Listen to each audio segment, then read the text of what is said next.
Over the years, the practice of exchanging prisoners has become a recurring theme in the Israeli-Palestinian conflict.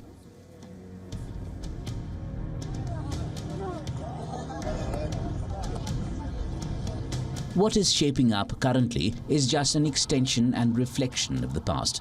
The hostage exchange brings temporary respite after weeks of war.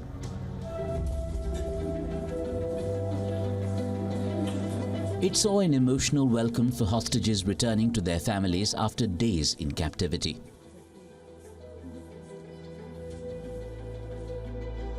Nine children and 2 mothers were freed by Hamas on the 4th day of the truce.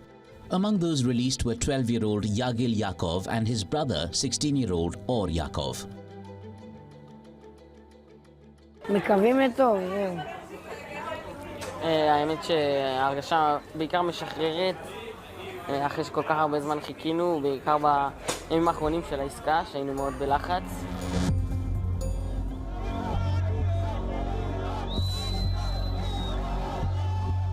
The truce resulted in a pause in the 7-week war between Israel and Palestine. Each day since the 4-day truce began on the 24th of November, Hamas has released some of the hostages, while Israel has freed some of the Palestinians it holds.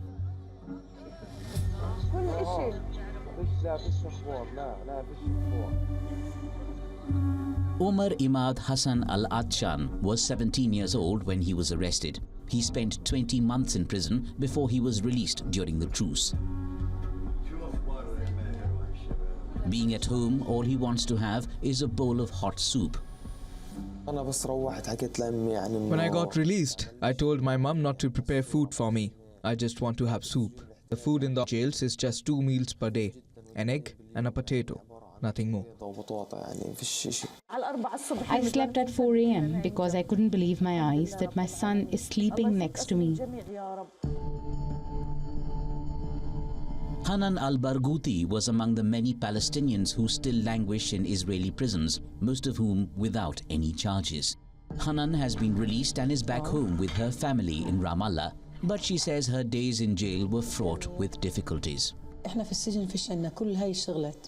In the prison, we didn't have any of these things. We used to ask the warden of the prison to give us oil, but he refused. We would love to dip our food in oil. I'm eating these couple of days without any pleasure, because I know that my fellow prisoners can't find this kind of food.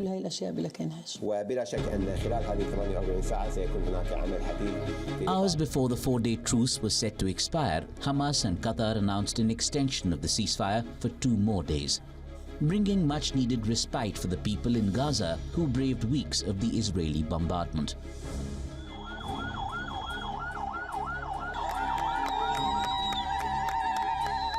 On the 28th of November, the first day of the extension of truce between the warring sides, 30 Palestinian prisoners were released. Aboard a Red Cross bus, the Palestinians came home to their families and friends.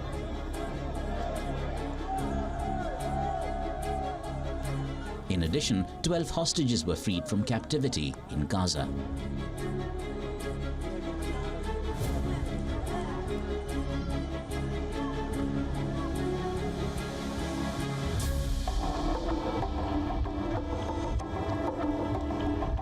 Despite the ongoing release of captives by Hamas, many Israeli families are waiting impatiently for news of those who still haven't returned.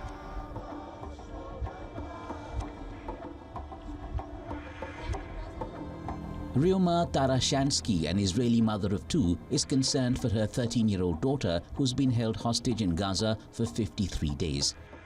Her eldest son was killed by Hamas militants on the 7th of October. I have 2 children, Gali and Leo.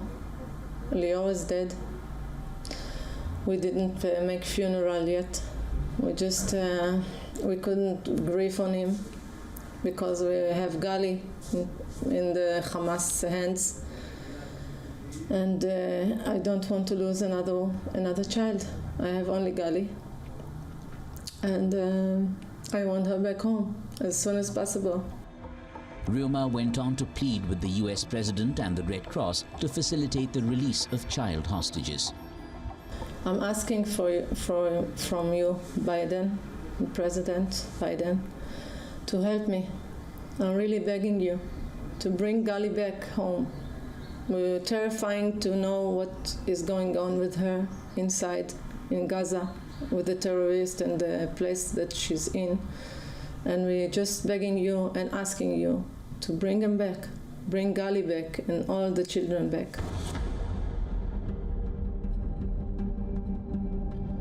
Many, like Ruma, are still waiting for their loved ones to return home.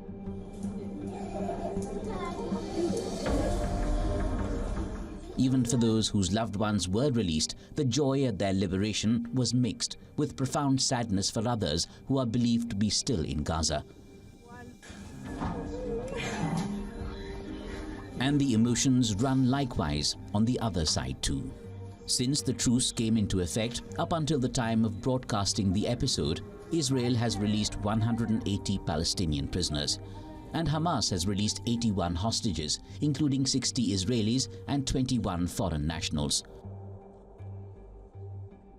The relief resulting from the truce seems to be momentary.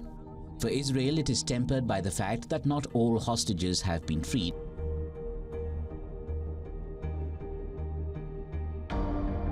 And for the Palestinians, the truce has been much too short. The truce has shown up in glaring detail the humanitarian crisis in Gaza. Is this the beginning of the end of the war, or will the fighting resume again?